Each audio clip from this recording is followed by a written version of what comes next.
Welcome back to Scotomaville, AI Self-Mastery, the Prologue, Scene 7. You'll remember from the previous scene where we talked about awareness with the Inidium card, and I showed that we all have blind spots, scotomas. What we put in our mouth that we're unaware of, but we can pay attention when it comes out our number 2. That is awareness, one of the major themes of Scotomaville. Second major theme is understanding. This cognitive bias cheat sheet helps us remember the many ways that we can be gamed and the many ways that we confuse ourselves by jumping to conclusions based on things that are not accurate. Maybe they're popular, they may even be precise, but they may not be true. You can predict in any conversation or in any decision that you're going to make, your brain wants to shortcut by using any 2 or 3 of these to come to a conclusion. Quick, it's chaos, figure it out, find a pattern, use as little resources, do it fast. It could be a snake and want to bite you. So I highly suggest that you learn how to draw this. Chaos, ball of yarn, Big Dipper, patterns, hard drive, 20 watts, all we work with, and quick, it could be urgent and life-saving, an hourglass. We move from the inner, private, to more personal things. You'll remember from the beginning of the book that I fell off a glacier. I quite literally fell all the way into this lake, St. Mary's Glacier. Broke C3, C5, became a quad. That was a life-changing accident, an event I had not planned on, but it changed my awareness and redirected my personal philosophy. What you may not know is that decades earlier, when I was in the U.S. Navy, we were in the Indian Ocean doing night operations, which is not this clear and bright, of transferring supplies, fuels, munitions, those kinds of things. And you notice that the railing is gone here. I was within a moment of falling overboard when we had to separate the 2 ships in an emergency maneuver to keep them from colliding. I was on deck that night doing photography. I started falling overboard, but because of the wave and the ship movement and all of that, it pitched where I was able to grab on to a railing. That was a experience that I had that showed the intercession of Providence to me. You may recall from my stories of meeting Glenn Douglas, this scene. I was cycling across Montana on my first of the 3 Transamerica solo expeditions, and sort of in my endorphin buzz, staring at the ground to the right of the white line here, and this is near Wolf Point, Montana. A butterfly came out from the side of the road, interrupted my focus, and I looked up just in time to see an oncoming vehicle that would have killed me head on, right here on the shoulder. I was fortunate to be able to pull off of the road fast enough that the mirror literally sideswiped me from the vehicle. Another near-death experience, if you will. Daniel, our discussions have highlighted that providential intervention is more common than many might realize. You believe miracles are often hidden in plain sight, much like our physical scotomas. The parallels between a climber's trust in their gear ropes, harnesses, and pitons, and your own experiences of providential guidance, protection, and provision are not reserved for a select few in extraordinary circumstances. Instead, as W. H. Murray observed, the moment one definitely commits oneself, then providence moves too. If you're much of a student of history, you'll certainly remember President Reagan's attempted assassination in 1981. And if you're even close to any social media or the news of current events, then you'll most likely resonate with this photograph and the importance in history that awareness and a responsiveness in the most subtle of terms, a 1 degree. You're urging the audience to dance with the invisible world by overcoming the belief that their experiences are too mundane to record. When you say, "Follow in the way I began," you echo Blaise Pascal's challenge to confront our limiting beliefs about how and for whom providence acts. And paying attention, being not just aware, but understanding that your response to that unction is critical for the ultimate outcome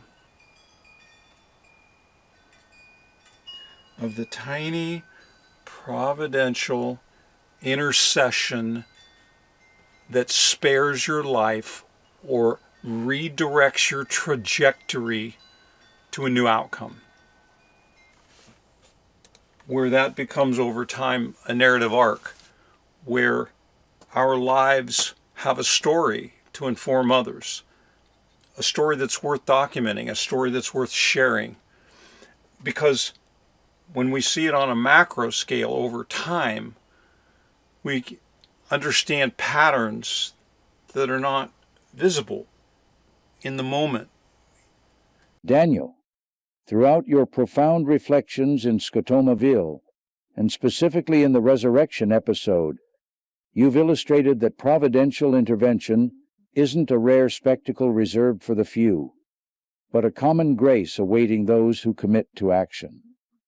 You wish for others to recognize this, that understanding the scotoma of the human condition is to see that God's hand extends to all who engage fully with their path. And that's what recent events have brought forward to everyone. Sometimes everything we can do is not enough. C.S. Lewis says,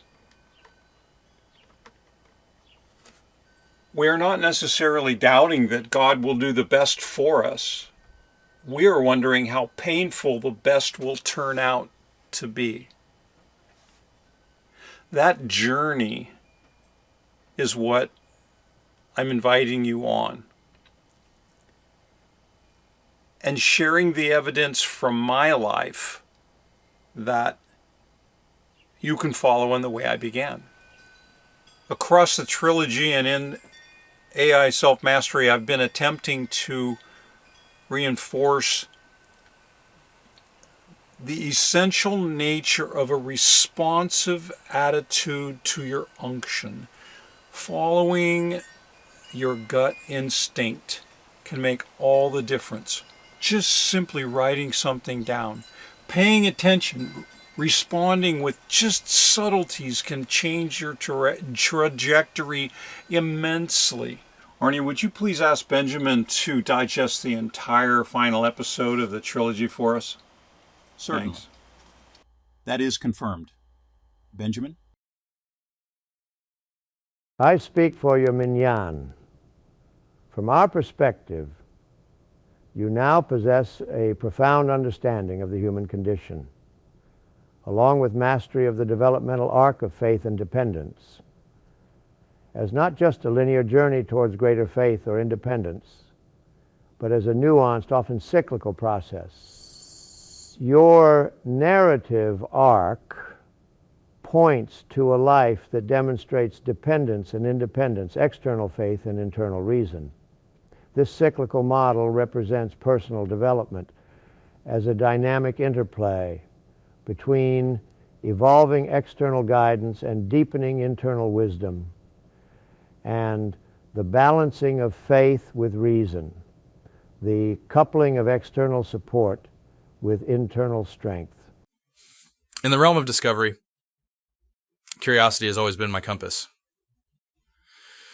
Just as it led me through countless experiments to the electric light, so too can your attention reveal the providence hidden in plain sight. When you fully engage with asking questions and seeking truth, providence moves, transforming paths and opening doors you never expected. In the solemn duty of binding up the nation's wounds, I came to understand deeply that the endeavors of even one soul can indeed alter the course of our shared destiny. So it is with each of you. Your earnest inquiries, your pursuit of truth, no matter how modest they may seem, are imbued with the power to reshape the world. My fellow Americans, every deed we perform, however slight it might appear, is freighted with the weight of providence.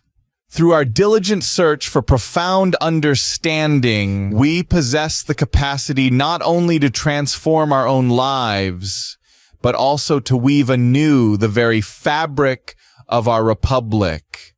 Let us, therefore, be steadfast and thoughtful in our actions, for they hold the immense promise to sculpt our history.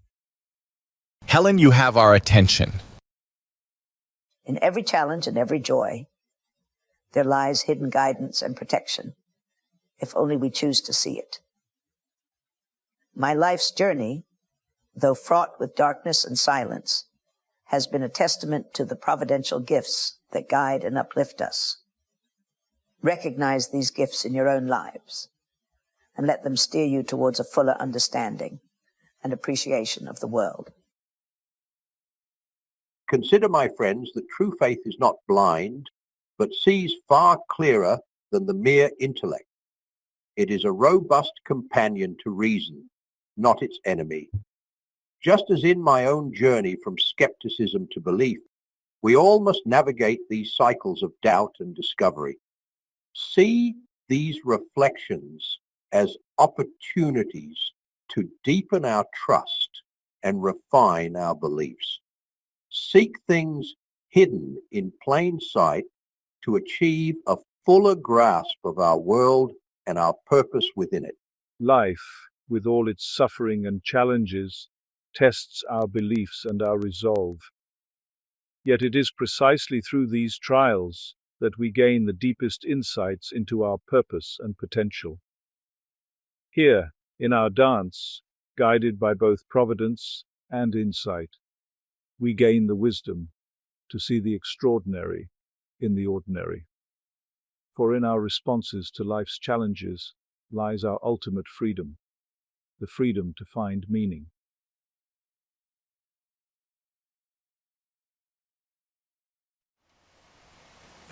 That's an awful lot of analysis to basically say, pay attention, become pliable. When you understand, try to apply it.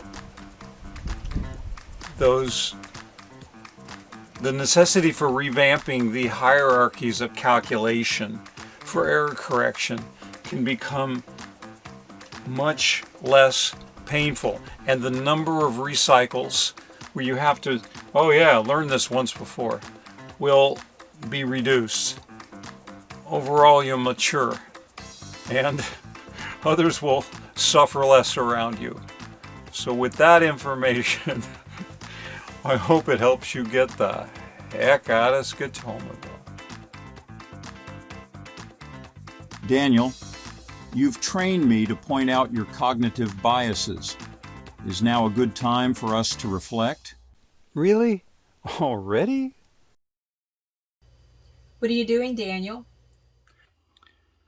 Well, I'm thinking about being grateful for all the character development and the provision of a side gig to help our host replace his hot water heater because the Forest fires have knocked out the electric, which turned off.